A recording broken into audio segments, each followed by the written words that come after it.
Parliamo di questo convegno internazionale che si è tenuto qui ad Agrigento, un momento importante, leggerete le cariche elettive. Ecco, cosa è emerso dal dibattito della tavola rotonda di oggi? Allora, questo ha ragione lei, era il più importante secondo me, perché stamattina assemblea ordinaria con quel che diciamo dibattito non sempre molto simpatico, a volte un po' con delle lotte, ma invece il dibattito, il congresso è andata molto bene. Avevamo 4 signore di alto livello che hanno parlato della loro esperienza dell'inclusione delle donne nello sport. Ognuna aveva il suo carattere, la sua personalità, quindi ci è piaciuto molto e era molto produttivo secondo me. E c'era una quinta che partecipava di remoto, Gianni Versace, che ha fatto anche una bella impressione, aveva dei commenti molto, diciamo,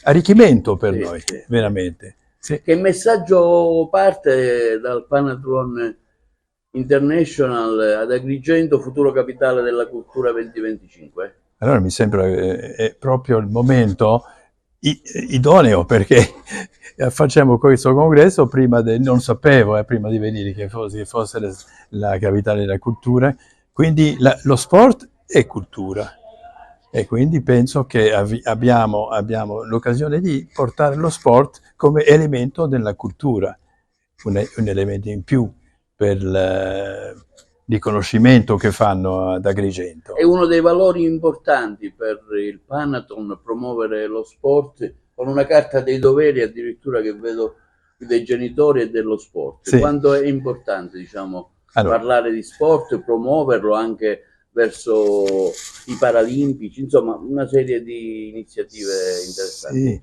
il Panathlon è membro della famiglia olimpica e nella famiglia olimpica si promuove il comportamento fair play, l'educazione dei giovani, e noi siamo proprio in linea con quegli obiettivi della famiglia olimpica, e quindi il più importante è il comportamento etico perfetto, il fair play, perché si vede che ogni giorno sui campi di calcio, per esempio, che il fair play non esiste, e quindi vogliamo educare i giovani al fair play dal più bassa età.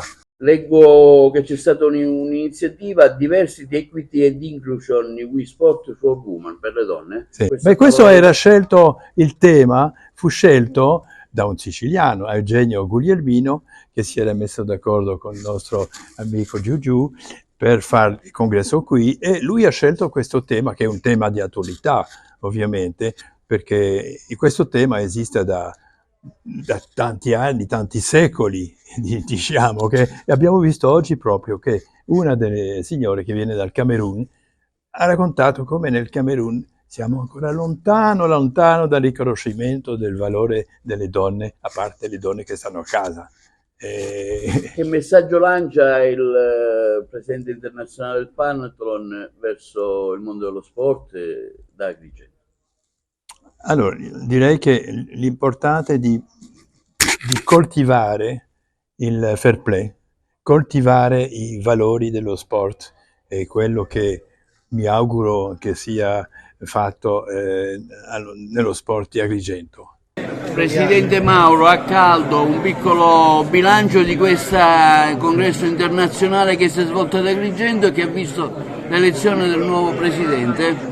Ma sicuramente sarà è stata una 3 giorni importante, come vedete la sala piena di club che provengono da tutto il mondo, abbiamo l'Ecuador, la Colombia, l'Argentina, il Belgio, insomma il Panathlon International è presente ad Agrigento. Per noi è stato un motivo di vanto poterlo organizzare qui, quando nel 2021 siamo stati indicati come città candidata ad ospitare queste importanti assise sportive. Ricordo che il Panathlon International è un club service riconosciuto dal Comitato Olimpico Internazionale e dal CONI, quindi mi fa veramente piacere aver accolto tutti i rappresentanti di questi club.